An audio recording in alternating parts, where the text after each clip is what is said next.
When you live in Port St Lucie, where do you go to the beach? Well, you go out to Hutchinson Island, and the closest little beach town to tradition is Jensen Beach.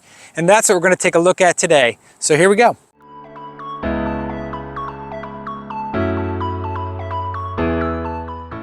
Hi, I'm Steve Kimos, a local realtor in beautiful Port St Lucie, Florida.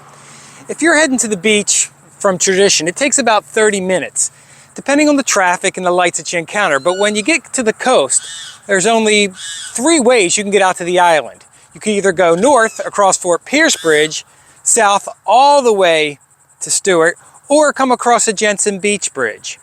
Most people in central, south, and western Port St Lucie take Crosstown Parkway to Route 1, turn south, and then east on Jensen Beach Boulevard. There are other ways, of course, but that's the simplest.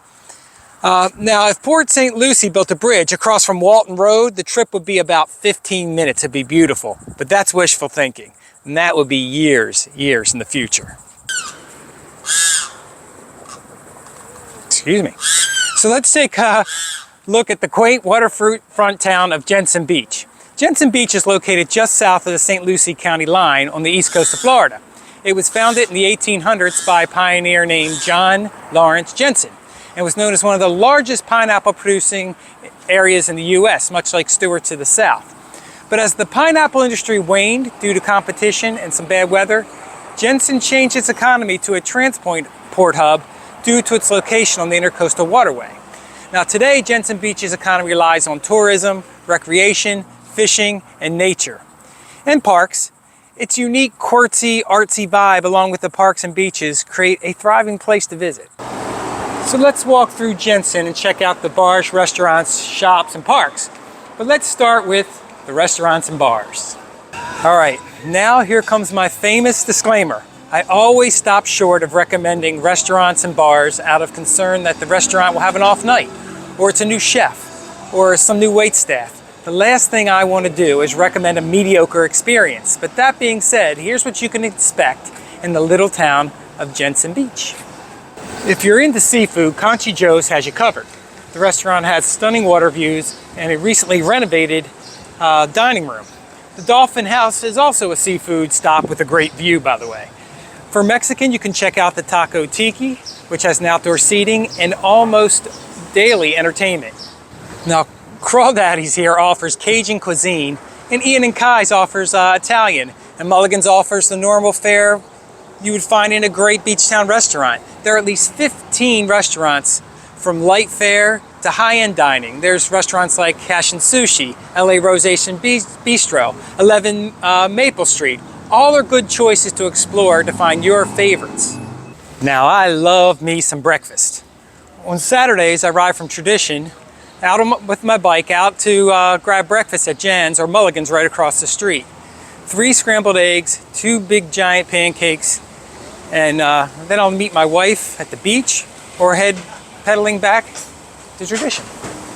When it comes to shopping and exploring, Jensen Beach has some shops in and around downtown. In downtown Jensen Beach, you can wander through the streets and discover boutiques, art galleries, and specialty shops. From fashion and jewelry to home decor and souvenirs. You can find a lot to occupy your afternoon in Jensen. In particular, I like the art cottages, Lulu Rocks Jewelry, Kirk's Dive and Surf, and Sand and Sea Boutique. If you're interested in buying a house in Jensen, there's not a lot out there to buy, but there's things that come on the market occasionally. There's some really cute, interesting rentals and homes to buy right on the water in Jensen Beach. Now, if you're looking for more active things to do in Jensen Beach, you can check out the fishing charters, the boat tours, jet skiing, kayaking, and paddleboarding through the mangrove forests, or hiking the scenic trails of Savannah Preserve State Park or St. Lucie Inlet Preserve State Park.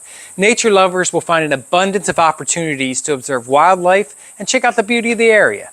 Now finally, just across the causeway lies Hutchinson Island. There are multiple beaches to choose from, which is an entirely separate video. To learn about the beaches out on Hutchinson Island, check out my Beaches of Port St Lucie video, which is linked in the description below. Now that being said, I do want to mention Jensen Beach Park, which is located directly over the bridge. You would drive into the ocean if it wasn't more directly over the bridge.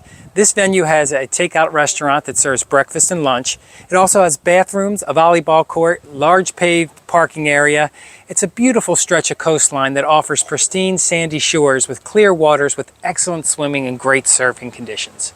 And that's a quick overview of the quirky little artsy town of Jensen Beach.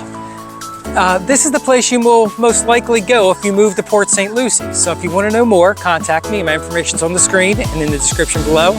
Thanks for tuning in, and remember to like and subscribe, and I'll see you in the next video. Bye.